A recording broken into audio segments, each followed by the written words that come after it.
श्रीगणेशाय नमः। श्रीदुर्गाष्टोत्तरशतनाम स्तोत्रम्।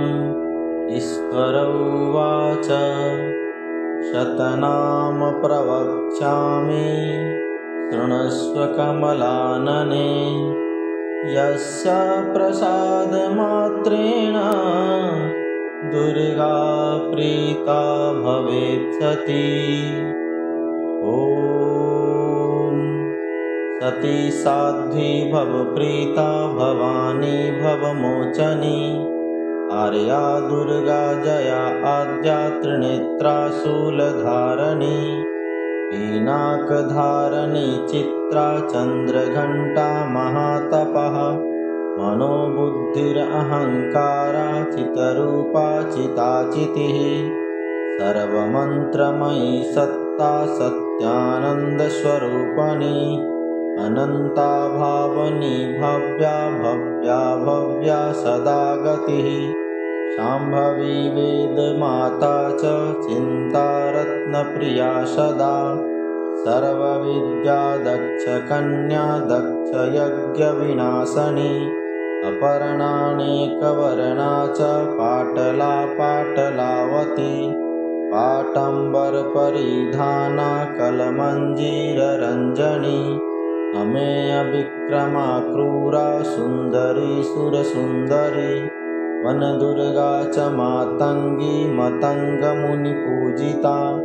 ब्राह्मी माहेश्वरी चैन्द्री कौमारी वैष्णवी तथा। चामुण्डा चैव वाराही लक्ष्मीश्च पुरुषाकृतिः। विमलोत्कर्षणी ज्ञाना क्रिया नित्या च बुद्धदा। बहुला बहुलप्रेमा सर्ववाहनवाहना।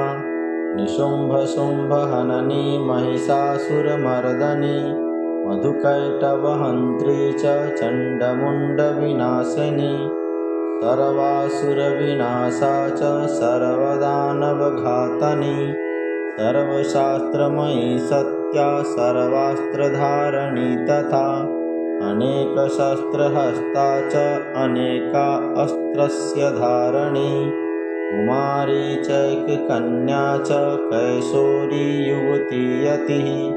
अप्रौढा चैव प्रौढा च वृद्धमाता बलप्रदा।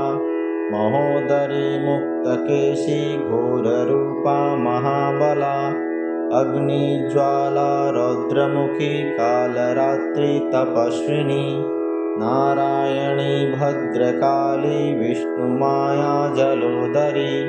शिवदूती कराली च अनन्ता परमेश्वरी।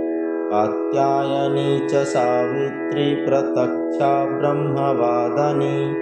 य इदं पठेत् नित्यं दुर्गानाम शताष्टकम्। नासाध्यं विद्यते देवी त्रिषु लोकेषु पार्वती। धनं धान्यं सुतं जायं हयं हस्तिनमेव च। चतुर्वर्गं तथा चान्ते लभेन्मुक्तिं च शाश्वतीम्। कुमारीं पूजयित्वा तु ध्यत्वा देवीं सुरेश्वरीं।